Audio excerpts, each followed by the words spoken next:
No início do século XIX, o Mar do Sul da China era um caldeirão fervente. Exato. Não era só um mapa com umas rotas, né? Era o coração pulsante da economia mundial. Um lugar onde fortunas gigantescas eram feitas e impérios, bem, eles colidiam. E onde tem tanta riqueza, tem violência. É inevitável. Imagina só o cenário.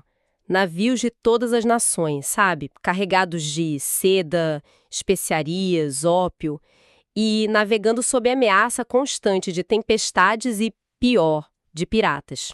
E é nesse mundo, um mundo totalmente brutal, dominado por homens, pela lei do mais forte, que uma figura emerge quase como uma lenda. Uma mulher. Uma mulher que não só sobreviveu a tudo isso, mas que construiu um império sobre as ondas.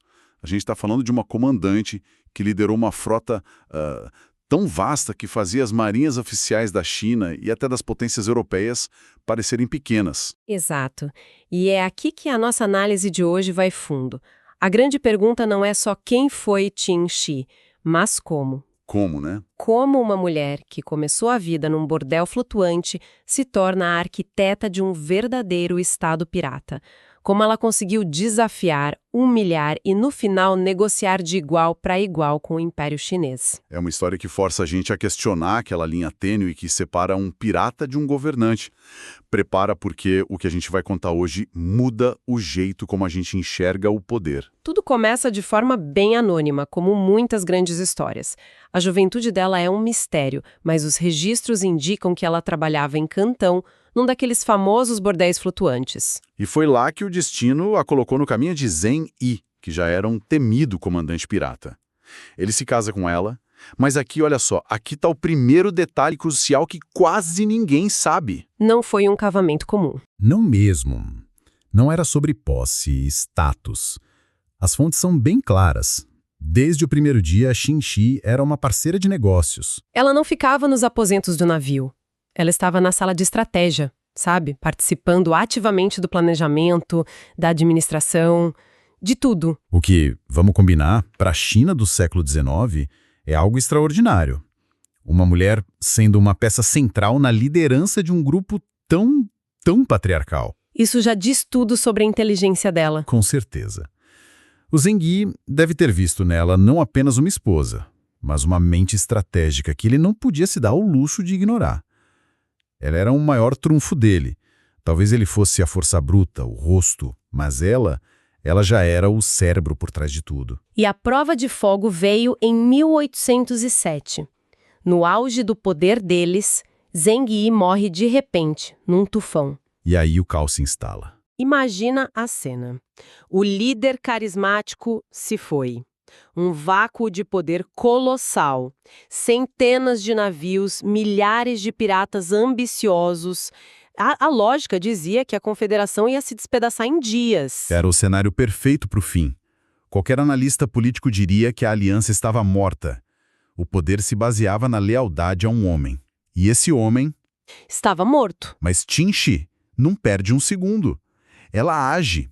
E o que ela faz em seguida é, uma das manobras políticas mais brilhantes da história. O que ela fez? Antes que os outros capitães pudessem sequer pensar em um motim, ela se aproxima do homem que seria seu maior rival, o enteado dela, Shang Pao. Que tinha legitimidade, era popular, podia ter tomado o poder para si. Exato.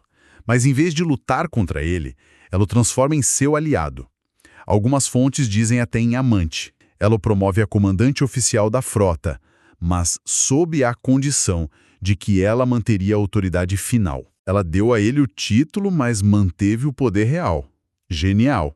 Com um único movimento, ela neutralizou a maior ameaça e unificou a frota. Isso é inacreditável. Não é uma história de pirataria, é uma aula de sucessão de poder. Ela transformou uma crise mortal na coroação dela. Uma coroação que deu início a uma era de ouro da pirataria. Com o poder consolidado, ela expande a frota da Bandeira Vermelha para uma escala monumental. E os números são absurdos, né? A gente está falando de 40 a 60 mil piratas sob o comando dela. Mais de 400 navios. Não era um bando, era uma nação flutuante. O que levanta a questão: como se governa uma nação de piratas? Manter a coesão de um grupo desse tamanho parece impossível. E é aí que entra o verdadeiro segredo do sucesso dela. O poder não vinha só dos canhões. Vinha de algo que ninguém associa à pirataria. Burocracia? Uma disciplina de ferro. Uma constituição pirata. Eu amo essa ideia. E o que dizia essa constituição? As regras eram simples e brutais. Primeiro, toda pilhagem, sem exceção, tinha que ser registrada e entregue a um fundo comum. Só depois era redistribuída. Acabou com cada um por si. Ela criou um sistema centralizado de finanças. Isso é gestão de Estado. Precisamente. Segundo, deserção ou desobediência. Decapitação, sem segunda chance. Mas a regra mais chocante, que desafia tudo que a gente pensa sobre piratas, era a terceira. Que era? Qualquer ato de violência sexual contra mulheres prisioneiras era punido com a morte. Peraí. Execução imediata por estupro numa frota pirata do século XIX? Isso é... Nossa. Séculos à frente do tempo. Mas analisando friamente, isso não era só moralidade, né? Era uma jogada estratégica. Sem dúvida. Ela entendia que conflitos por prisioneiras podiam destruir a coesão das tripulações. E também, prisioneiras de famílias ricas valiam muito em resgates. Ao impor essa lei, ela estabelecia uma disciplina militar absoluta. É pragmatismo puro, mas de um nível genial. Ela transformou milhares de ladrões numa força coesa e leal. Uma máquina de guerra. Uma máquina de guerra e de arrecadação de impostos, porque o império dela não vivia só de saques no mar. Vilarejos costeiros pagavam a ela uma taxa de proteção. Esse é o ponto de virada. Quando um grupo começa a cobrar impostos e oferecer segurança, ele vira um governo paralelo. Cada moeda paga a ela era a prova de que, para aquela população, o imperador em Pequim era uma figura distante. Ela não estava só roubando, ela estava deslegitimando o poder do Estado Qing no próprio território dele. E claro, o império não ficou assistindo. O imperador Jiaqin ficou furioso e lançou uma série de campanhas militares para acabar com ela. E o resultado? Um desastre. Completo e humilhante para o governo. As frotas imperiais eram derrotadas, navios capturados aos montes. E por que a marinha oficial era tão ineficaz contra ela? Taticamente, os piratas dela eram superiores. Conheciam as águas, os navios eram mais ágeis. Mas o gênio dela ia além. Ela era uma jogadora política. Ela usava as tensões com os europeus a seu favor. Com maestria. Ela alternava entre atacar e negociar com navios portugueses e britânicos, criando um caos diplomático para o imperador. Ela transformou um problema interno numa crise geopolítica. Ela criou um cenário em que era impossível derrotá-la e impossível ignorá-la. Mas todo império tem um fim. E Qin Shi, no auge absoluto do poder, fez algo que quase nenhum líder na história tem a visão para fazer. Ela planejou a própria saída. A maioria lutaria até o fim, né? A ideia de se aposentar no auge é quase contraintuitiva. Mas ela não era comum. Em 1810, em vez de esperar uma derrota, ela inicia negociações de paz e aqui a história fica inacreditável. Porque ela não foi como uma criminosa pedindo perdão. De jeito nenhum.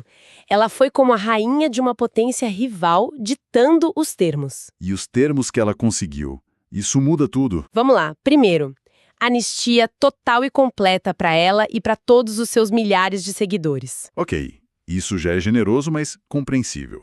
O Império queria paz. Certo. Mas vamos ao segundo termo. Ela e seus seguidores puderam manter toda a riqueza que acumularam. O tesouro que ela roubou do Império era legalmente dela. Pera, ela se aposenta com o dinheiro roubado com a bênção do Estado que ela roubou. Isso é absurdo. E tem mais. O golpe final.